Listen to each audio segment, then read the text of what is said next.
My wife became a doctor and celebrated by filing for divorce the same day. I signed without argument and vanished completely. 8 years. That's how long I spent building someone else's dream while mine collected dust in the corner. 8 years of working double shifts to pay for her medical school tuition. 8 years of frozen dinners because she was always studying. 8 years of canceled vacations because she needed to focus on exams. 8 years of being told once I graduate everything will be different. Hey viewers, before we move on to the video, please make sure to subscribe to the channel and hit the like button if you want to see more stories like this. The graduation ceremony was on a Thursday in May. I requested the day off work specifically to be there. Even bought a new shirt for the occasion. After all, this was supposed to be our moment, our achievement, our future finally beginning. I sat in that packed auditorium watching her walk across the stage. When they called her name, I stood up and clapped harder than anyone else. 8 years of sacrifice was finally paying off. At least that's what I thought. The ceremony ended around noon. Families were taking pictures, celebrating, making dinner plans. I waited by the car while she posed with her classmates, that diploma clutched in her hands like a golden ticket. When she finally walked over to me, I expected a hug, a kiss, maybe even a thank you. Instead, she handed me a manila envelope. "What's this?" I asked. "Divorce papers," she said like she was discussing the weather. I already signed my part. I stared at the envelope, then at her. She wasn't joking. There was no emotion in her eyes, no hesitation in her voice. This wasn't a spur-of-the-moment decision. This was planned. "Are you serious right now?" "Dead serious. Look, I don't need you anymore. I have my degree. I have job offers. I have a future. You were helpful during school, but that chapter of my life is over." Helpful. 8 years of my life reduced to one word. Helpful. So what was I then? Some kind of financial aid program? She shrugged. "You knew what you were signing up for." I was clear about my priorities from day one. Medical school came first. Now I'm a doctor and I want to start fresh. No dead weight. Dead weight. That's what 8 years of marriage meant to her. Dead weight.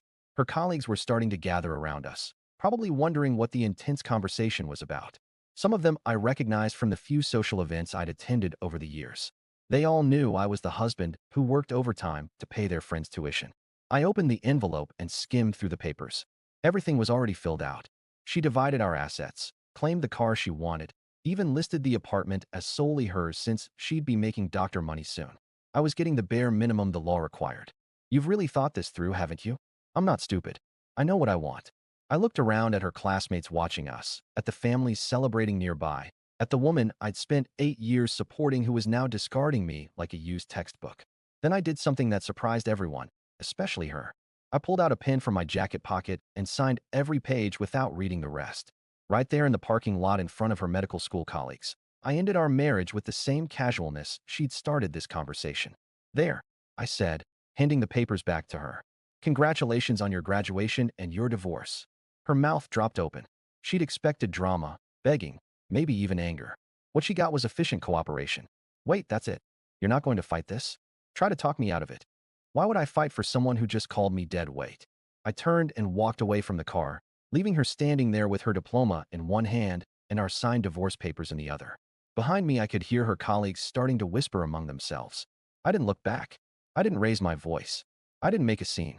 I simply walked out of that parking lot and out of her life completely. The last thing I heard as I turned the corner was one of her classmates asking, "Who was that guy? And why did he just walk away from his own car?" I kept walking. She wanted to start fresh with no dead weight. Perfect. She was about to find out exactly what dead weight I'd been carrying all these years.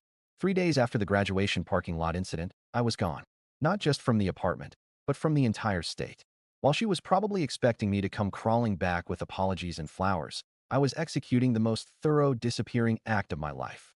The beauty of being married to someone who never paid attention to finances was that she had no idea what I actually controlled. She thought she was getting the apartment because she'd be making doctor money. What she didn't know was that I'd been paying the rent from my personal account for the past 2 years, not our joint account.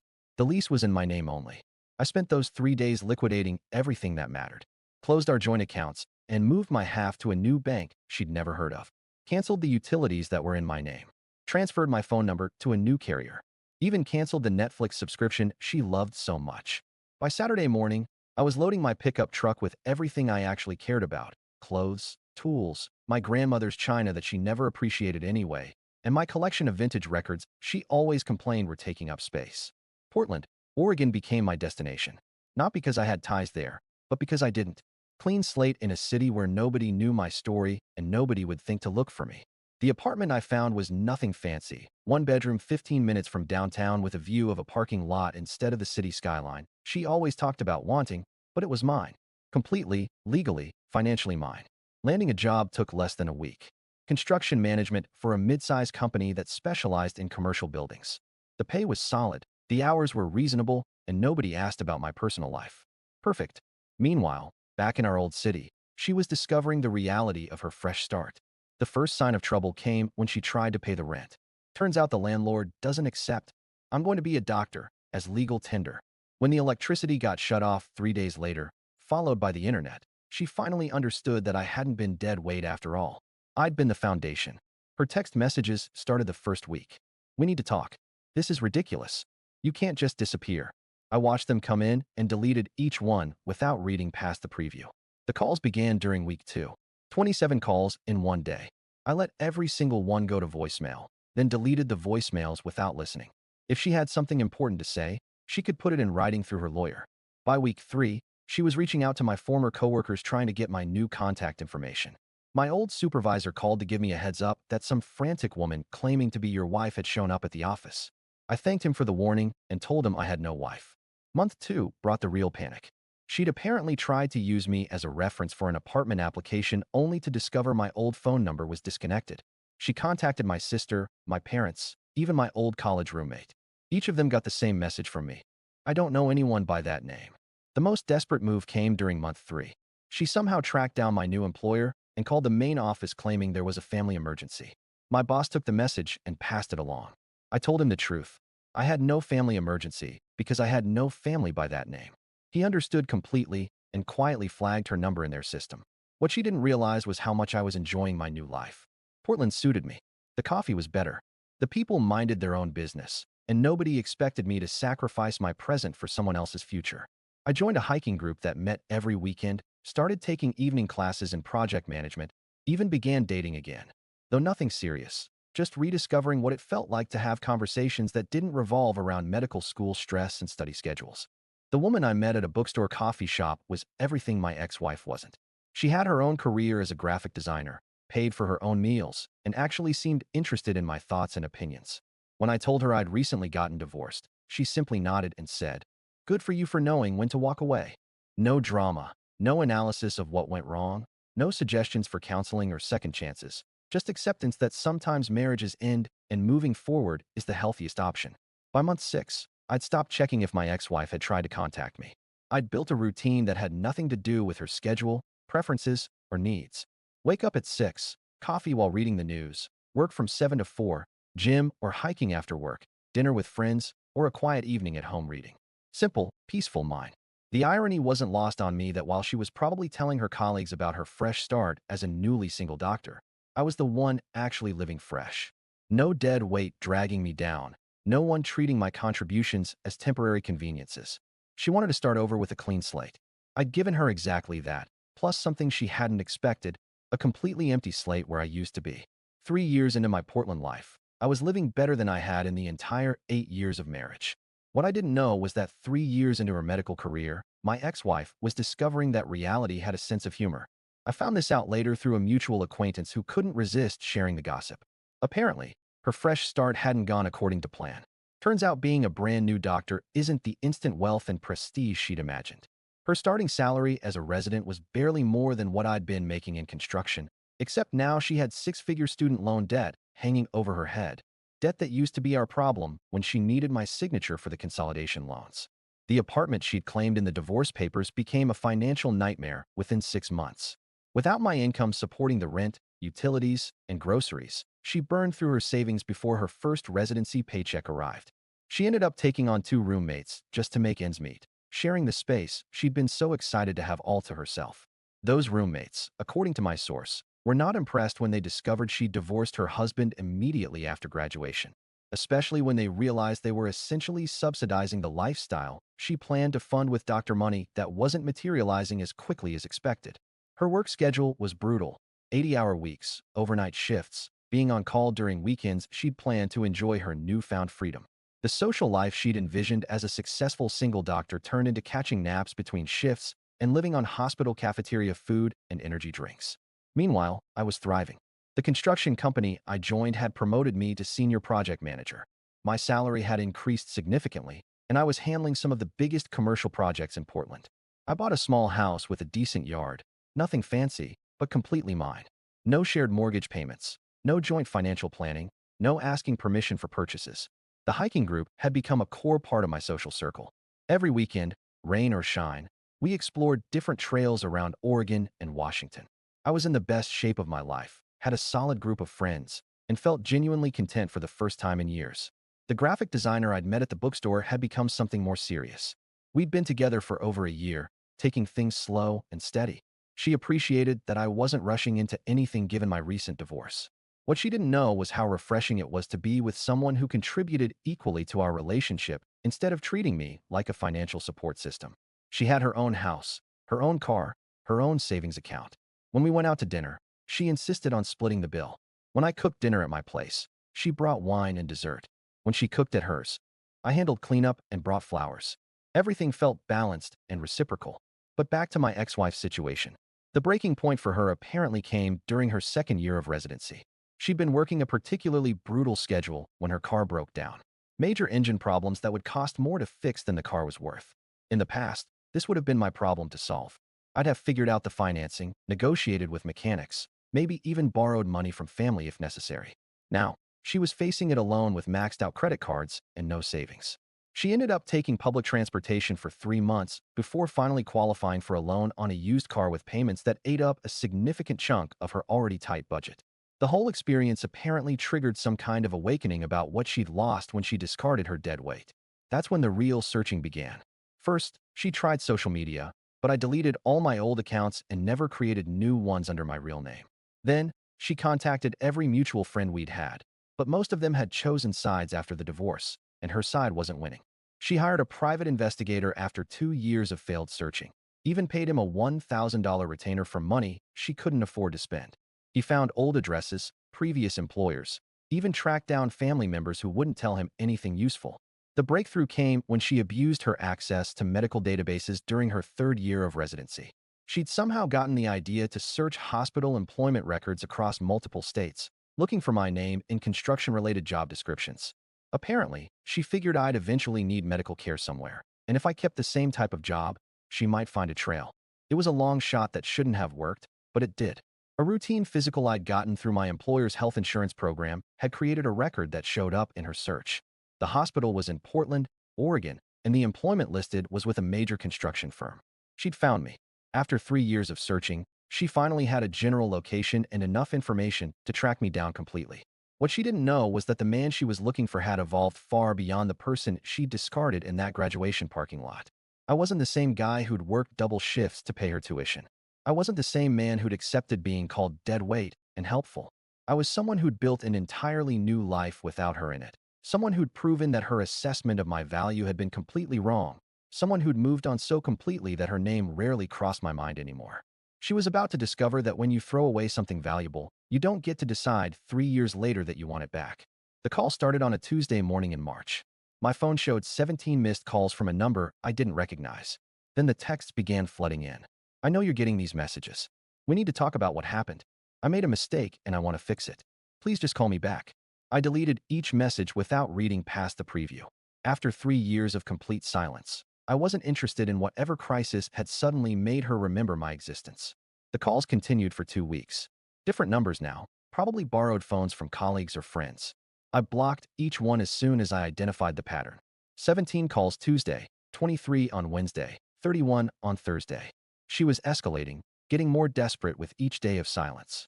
Then she got creative. My work phone rang on a Friday afternoon. I was on site reviewing blueprints when the receptionist from our main office called. Hey, there's a woman here claiming to be your wife.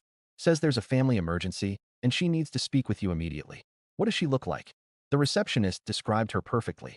My ex-wife had somehow found my employer and driven to Portland. She was sitting in our lobby right now, probably spinning some story about urgent medical news or family crisis. Tell her you couldn't reach me and that I'm out of state on a project for the next 2 weeks. Take her contact information and let her know someone will call her back. Got it. Should I actually call her back? No. An hour later, my supervisor called with an update. She'd waited in the lobby for 3 hours asking repeatedly if I'd returned any calls or shown up at different job sites. When it became clear I wasn't coming, she'd left her number and a handwritten note. What did the note say? Something about how you two need to discuss your future together. She seemed pretty upset when she realized we weren't going to help her track you down. Thanks for handling that professionally. No problem. We get crazy ex-wives sometimes. I'll flag her information in case she comes back. She didn't come back to the office, but she found other ways to make her presence known. She'd apparently spent the weekend driving around Portland looking for my truck in apartment complexes and restaurant parking lots. One of my hiking buddies called Sunday evening to let me know a woman matching her description had approached him at a coffee shop claiming to be looking for her estranged husband and showing him a photo on her phone. Dude, I didn't tell her anything, but she seemed really determined. Said she'd been searching for 3 years. Thanks for the heads up. If she approaches you again, you've never heard of me. Copy that. Monday brought a new strategy. She'd figured out that I lived somewhere in Portland and decided to blanket the city with her search. She posted on neighborhood Facebook groups, Nextdoor apps, even Craigslist missed connections, all with the same basic message. Looking for my husband. We lost touch after my medical residency. Please help me reconnect. My graphic designer girlfriend showed me one of the posts Tuesday evening. We were cooking dinner at my place when she pulled up Facebook on her phone. This is weird. Some woman is posting in all the Portland groups looking for her husband. She's using a photo that looks like it was taken years ago, and the whole thing sounds desperate. I looked at the post. Sure enough, it was a photo of me from our marriage, probably taken during some dinner out that I'd forgotten about. The caption read like something from a missed connections ad full of regret and promises to make things right. Sounds like someone who doesn't understand that some bridges can't be rebuilt once they're burned. My girlfriend nodded. The comments are pretty brutal. Most people are telling her that if her husband wanted to be found, he wouldn't have disappeared so thoroughly. She was right. The comment section was filled with people pointing out the obvious. Men don't vanish completely unless they have very good reasons. Several women had shared their own stories about ex-husbands who'd gone no contact, and the consensus was clear. This level of avoidance meant serious damage had been done. Wednesday brought the most desperate move yet. She somehow got my address. I came home from work to find her sitting in her car outside my house. She'd been there long enough to attract attention from neighbors because Mrs. Chun from across the street flagged me down as I pulled into my driveway. That woman has been parked there since noon, asking everyone who walks by if they know you. I told her, I've never seen you before in my life. Thanks. If she approaches you again, please feel free to call the police about suspicious behavior. I parked in my garage and entered through the side door, avoiding any contact with her car. She knew I was home now, which meant the real confrontation was coming. The doorbell started ringing around 7 p.m., continuous, aggressive rings that went on for 2 minutes at a time, then knocking, then more ringing. I ignored all of it, continuing with my normal evening routine of dinner and reading. Around 9 p.m., she started yelling through the door. I know you're in there. I saw your truck in the garage. We need to talk about this like adults. I drove 16 hours to get here. I'm not leaving until you at least listen to me. The neighbors were definitely getting a show. I could see porch lights coming on up and down the street. People probably wondering what kind of drama was playing out on their usually quiet block. I called the police non-emergency line. I'd like to report someone trespassing and disturbing the peace at my residence. It's my ex-wife, and she's been here for several hours, refusing to leave. The officer who arrived 20 minutes later was professional and efficient. I watched through the window as he spoke with her for about 10 minutes. She was animated, gesturing toward my house, probably explaining her 3-year search and her desperate need to reconnect. He knocked on my door, and I answered. Sir, the woman claims to be your ex-wife and says she needs to discuss important matters with you. Are you willing to speak with her? No, we've been divorced for 3 years, and I have no interest in any communication with her. I'd like her removed from my property. Understood. I'll escort her off the premises and explain that she needs to leave you alone. Through the window, I watched him walk back to her car and have another conversation. This one was clearly more firm because she got in her car and drove away without looking back at my house. My phone buzzed with a text from an unknown number 5 minutes later. The police can't stop me from loving you. I'll wait as long as it takes. I screenshotted the message and added it to the file I'd started keeping. If this escalated further, I wanted documentation of everything. 3 years of silence followed by 2 weeks of desperation. She'd found me, but she was about to learn that finding someone and reconnecting with them are 2 completely different things. She cornered me at Home Depot on a Saturday afternoon. I was loading lumber into my truck for a deck project when I heard her voice behind me. Please don't walk away. Just give me 5 minutes. I turned around to find her standing 10 feet away, looking like she hadn't slept in days. She was thinner than I remembered, with dark circles under her eyes and that frantic energy of someone running on pure desperation. 5 minutes for what?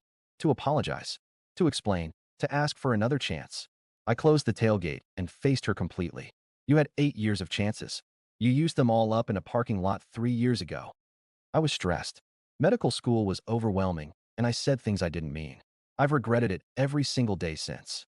Which part do you regret? Calling me dead weight or discovering that dead weight was actually keeping your life afloat? She flinched at that. I never should have said those things. I was scared about starting my career, and I thought I needed to be completely independent to prove I could make it as a doctor. How's that working out for you? Her jaw tightened. It's been harder than I expected. The hours, the money, everything. I realize now that I gave up the best thing in my life for a career that's not what I thought it would be. I leaned against my truck and crossed my arms. So, let me understand this. When you thought you were going to be wealthy and successful, you threw me away like garbage. Now that reality hit and you're struggling, suddenly I'm the best thing that ever happened to you. That's not how it was. That's exactly how it was. You said it yourself. You didn't need me anymore. I was helpful during school, but that chapter was over. Remember? She looked down at the ground. I was wrong. Yes, you were, about a lot of things. I know I hurt you, but we can fix this. We had something good before medical school took over everything. We can have that again. I almost laughed. We never had anything good. I had 8 years of being your personal support system while you chased your dream.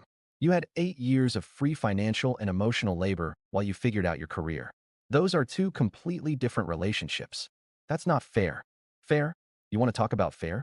Let me tell you what's been fair. You got exactly what you asked for, a fresh start with no dead weight. I got exactly what I deserved after 8 years of being taken for granted. A life where I'm valued.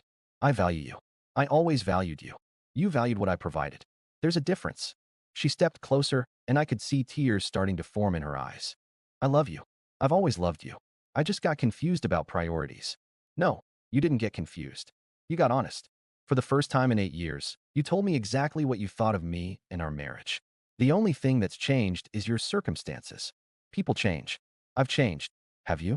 Or are you just desperate because being an adult is harder than you expected? She was quiet for a long moment, then tried a different approach. What can I do to prove that I'm different now? Nothing. Because I'm different now, too. What do you mean? I mean, I'm not the same man you discarded 3 years ago. That guy who worked double shifts to pay your bills. He's gone. The guy who accepted being called dead weight and helpful. He doesn't exist anymore. You're talking to someone completely different. I don't believe that. People don't just become different people. Sure they do, especially when they're forced to rebuild their entire life from scratch. Want to know what I've learned in the past 3 years? She nodded. I learned that I'm actually pretty good company when I'm not constantly worried about someone else's stress levels. I learned that I have interests and hobbies that don't revolve around medical school schedules. I learned what it feels like to have conversations that don't end with someone complaining about professors or rotations or board exams. Her face was getting redder with each point I made. I learned that when you date someone who has their own career and their own money, relationships become partnerships instead of charity cases. I learned that mutual respect is actually possible when both people contribute equally. You're dating someone? I'm engaged to someone. The words hit her like a physical blow.